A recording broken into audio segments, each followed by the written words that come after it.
Hello everyone, welcome to career wisdom. Very important একটা video নিয়ে চলে এলাম। অবশেষে WBPSC ক্লার্কশিপ পার্ট 1 পরীক্ষা 2023-24 সম্পন্ন হলো। গতকাল এবং আজ এই দুদিন ধরে পরীক্ষা ছিল, মোট 4টি শিফটে পরীক্ষা হলো। তো পরীক্ষা শেষ হয়ে গেছে। এক্সপেক্টেড কাট অফ মার্কস নিয়ে আজকের ভিডিওতে আলোচনা করব যে এবছর ক্লার্কশিপ পার্ট 1 পরীক্ষায় কত কাট অফ মার্কস হতে পারে, পার্ট 2 পরীক্ষায় তোমরা কত পেলে ডাক পেতে পারো সেই বিষয়ে বিস্তারিত আলোচনা করব। তার আগে তোমাদের একটা বিষয় জানাবো, তোমরা যে সেন্টারে পরীক্ষা দিয়েছিলে সেই সেন্টারে তোমাদের অ্যাটেন্ডেন্স কেমন ছিল, মানে তোমাদের সেন্টারে কতজন ক্যান্ডিডেট উপস্থিত ছিল, কতজন ছিল না, এটা কিন্তু অবশ্যই তোমরা কমেন্টে কনফার্ম করে দিও। আর সেই সঙ্গে তোমাদের প্রত্যেকের পরীক্ষা কেমন হলো অবশ্যই কিন্তু কমেন্ট সেকশনে জানাতে ভুলো না। সেই সঙ্গে ভিডিওটি অবশ্যই লাইক এবং শেয়ার করে দিও। আর নতুন দর্শক হয়ে থাকলে লেটেস্ট ভিডিওর আপডেট সর্বপ্রথমে পাওয়ার জন্য চ্যানেলটিকে সাবস্ক্রাইব করে নিয়ে পাশে থাকা বেল আইকনে ক্লিক করে অল নোটিফিকেশন অপশানটিকে অন করে রাখবে। লেটেস্ট আপডেট তোমরা সবার প্রথমে পেয়ে যাবে।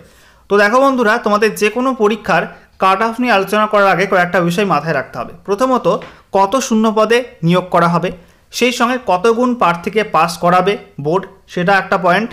3 নাম্বার পয়েন্ট, পরীক্ষায় প্রশ্নপত্রের লেভেল কেমন ছিল। এবং 4 নাম্বার পয়েন্ট, সেটা হচ্ছে পরীক্ষায় পরীক্ষার্থীর সংখ্যা কেমন ছিল, পরীক্ষার্থীর উপস্থিতির হার কেমন ছিল। এবং 5 নাম্বার পয়েন্ট, সেটা হচ্ছে প্রিভিয়াস ইয়ারের কাট অফ মার্কস কেমন ছিল। এই সব বিষয়গুলো মাথায় রাখতে হবে কাট অফ নিয়ে আলোচনা করার আগে। প্রথমে তোমাদের জানিয়ে রাখি যে ভ্যাকান্সি কিন্তু এবার পিএসসি বলেনি অন্যবারের মতো সেম। পিএসসি কিন্তু কোনোবারই ভ্যাকান্সি বলে না যে অত শূন্য পদে নিয়োগ করা হবে। বিভিন্ন রকম আপডেট আসে বিভিন্ন দপ্তর থেকে যে কত শূন্যপদ বিভিন্ন দপ্তরে আছে, বিভিন্ন সূত্র মারফত খবর আসে। তো বিভিন্ন পত্রপত্রিকা এবং বিভিন্ন মারফত যে খবর পাওয়া গেছে তাতে শূন্যপদ কিন্তু এবছরও একেবারে কম শূন্যপদ না।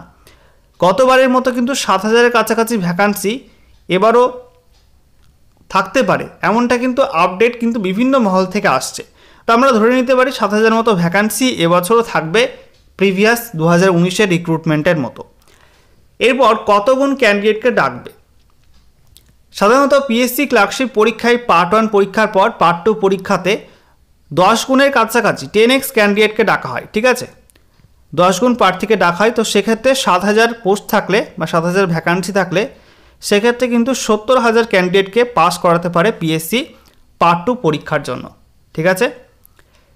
এরপর যে বিষয়টা বলবো সেটা হচ্ছে উপস্থিতির হার। উপস্থিতির হার কিন্তু মোটামুটি অন্যান্য পরীক্ষার মতো সেমই, একই। মানে যত ফর্ম ফিল আপ করে তত কিন্তু পরীক্ষা দেয় না। বিভিন্ন পরীক্ষায় তোমরা দেখেছো যে পরীক্ষার্থী ফর্ম ফিল আপ করেছে প্রচুর, কিন্তু তার অর্ধেক বা তার একটু বেশি পরীক্ষার্থী উপস্থিত হয়েছে। এবছর ফর্ম ফিল আপ হয়েছে ওই 8 লাখ মতো ফর্ম ফিল আপ হয়েছে, ঠিক আছে। তো পরীক্ষার্থী পরীক্ষা দিয়েছে ধরে নাও 4.5 থেকে 5 লাখ মতো পরীক্ষার্থী পরীক্ষা দিয়েছে, ঠিক আছে। ওই হাফের একটু বেশি অ্যাটেন্ড করেছে পরীক্ষা। এরপর প্রশ্নপত্রের লেভেল। তো এবার 4টি শিফটে পরীক্ষা নেওয়া হয়েছে। পরীক্ষার পর বিভিন্ন ক্যান্ডিডেটের কাছ থেকে পরীক্ষার প্রশ্নপত্রের লেভেল নিয়ে বিভিন্ন তথ্য পেয়েছি এবং তাতে এমন কোনো ক্যান্ডিডেট পায়নি যে বলেছে যে পরীক্ষার প্রশ্নপত্র এবার খুব সহজ হয়েছে। কেউ কিন্তু বলেনি যে পরীক্ষার প্রশ্নপত্র খুব সহজ, এরকম ক্যান্ডিডেট কিন্তু পায়নি। বেশিরভাগ ক্যান্ডিডেটই কিন্তু এটাই বলছে মডারেট টু হার্ড লেভেলের কোশ্চেন হয়েছে এবং পিএসসির ক্লার্কশিপ পরীক্ষার ইতিহাসে বলতে পারো এটা কিন্তু হার্ডেস্ট কোশ্চেন ছিল, ঠিক আছে। কারণ এরকম মাধ্যমিক লেভেলের একটা পরীক্ষায় এই লেভেলের কোশ্চেন কিন্তু আগে পিএসসি করেনি। বিশেষ করে ক্লার্কশিপের মতো পরীক্ষায় কিন্তু এর আগে এই লেভেলের কোশ্চেন দেখতে পাইনি। যদি আমরা ফার্স্ট শিফটের কথা বলি, ফার্স্ট শিফটে কিন্তু জিকে মোটামুটি অন্যান্য শিফটগুলির তুলনায় একটু সহজ ছিল। তবে ম্যাথ সেটা কিন্তু টাইম কিলিং ছিল, ক্যালকুলেটিভ ম্যাথ ছিল, সময় নিচ্ছিল।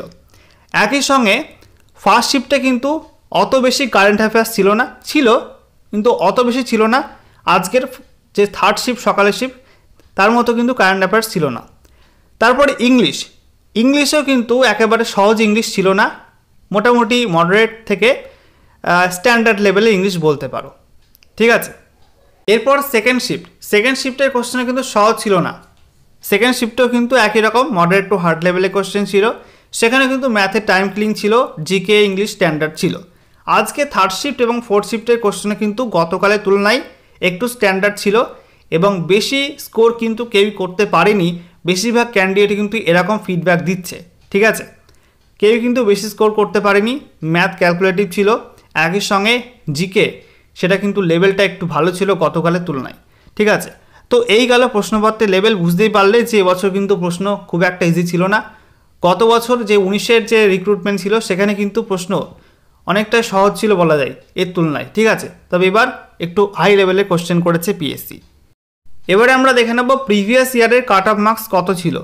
তো প্রিভিয়াস ইয়ারের কাট অফ মার্কস ছিল ইউআর ক্যাটাগরিতে 65, OBC A 43, OBC B 56.33, SC 48.67, ঠিক আছে, আর এসটি 29.67।